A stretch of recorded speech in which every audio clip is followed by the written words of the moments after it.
Hi everyone, my name is Borges Mendoza Menendez. I am a medical student of the Universidad Católica Santa de Guayaquil, and today my topic is Empagliflozin and progression of kidney disease in type 2 diabetes. We start with the definition. Renal failure is a prevalent comorbidity in patients with diabetes, in addition to cardiovascular risk. Chronic hyperglycemia in diabetes induces alteration of renal function, diabetes nephropathic, albuminuria, and stage kidney disease and cardiovascular disorder. Empagliflozin offers beneficial effect not only on glycemic control, in addition to cardiovascular and kidney benefit. This drug is highly potent selective, irreversible competitive inhibitor of the sodium glucose cotransport type 2.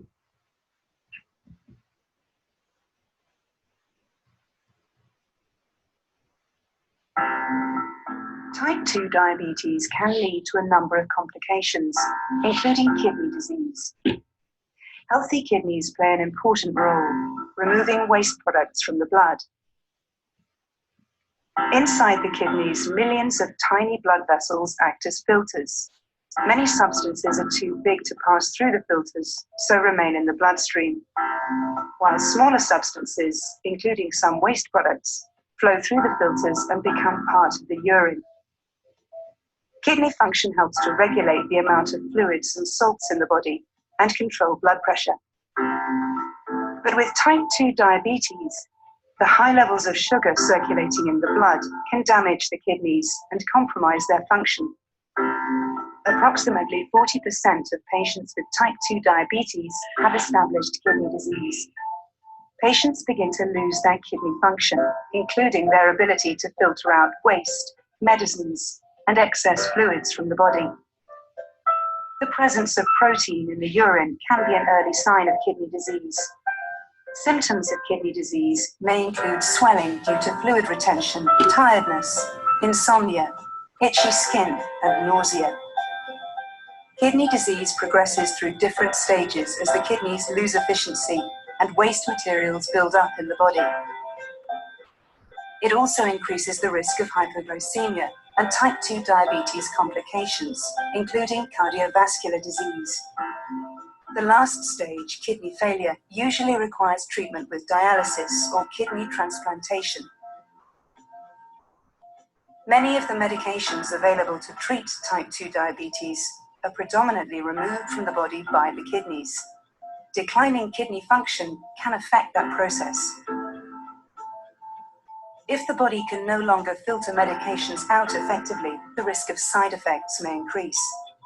It may also be necessary to adjust the dose of medication or change medications. As approximately 40% of people with type 2 diabetes have established kidney disease, it is important that healthcare professionals consider the kidneys and the impact they have on diabetes management.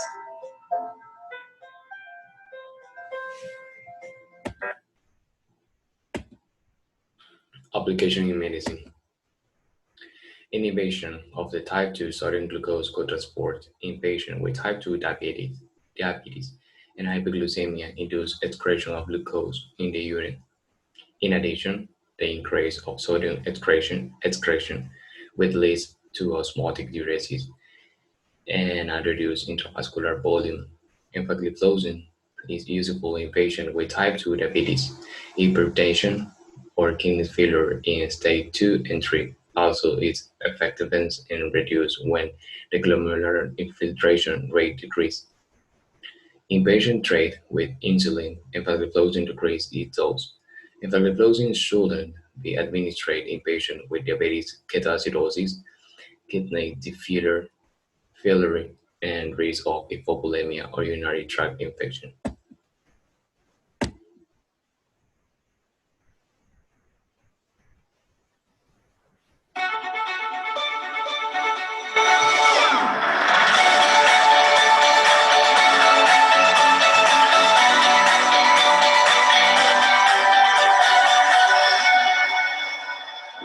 The Empagliflozin study was a study testing the efficacy of empagliflozin in patients with diabetes. And for the first time after 25 years, we have a drug which showed a reduction in mortality and morbidity.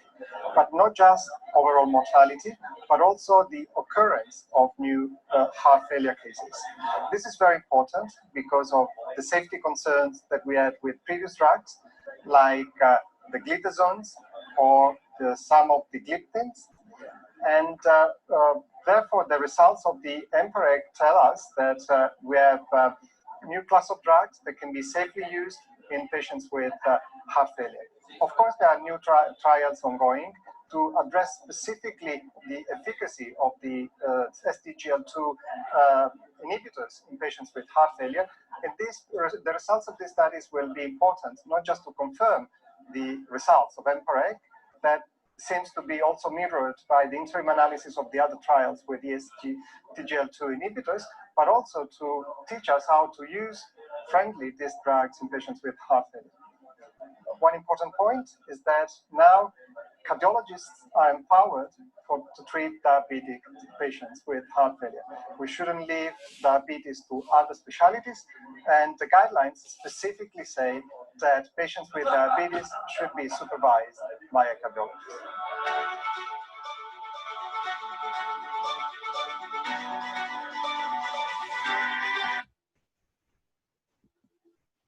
Okay, pros and cons. Pros. It's associated with lower progression of kidney disease and lower rate of clinically relevant kidney events.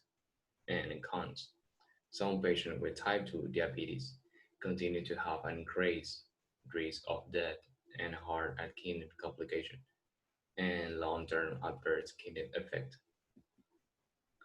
Issue play in Ecuador. Empagliflozin associated risk and non-traumatic amputation, especially of the toes, has increased, as well as cases of diabetic ketoacidosis of unusual presentation and several causes of acute renal failure with the use of empagliflozin. And conclusion. Empagliflozin provides optimal control of hyperglycemia, cardiovascular and renal disorder, and type 2 diabetes patient. You must have certain indications such as not giving to patients with diabetic ketoacidosis, kidney failure, risk of hypovolemia, or urinary tract infection. In general, it's a good solution to reduce hyperglycemic disorders, plus attuned to reduce kidney disorder, which are common in people with type 2 diabetes. Thank you so much for your attention and goodbye.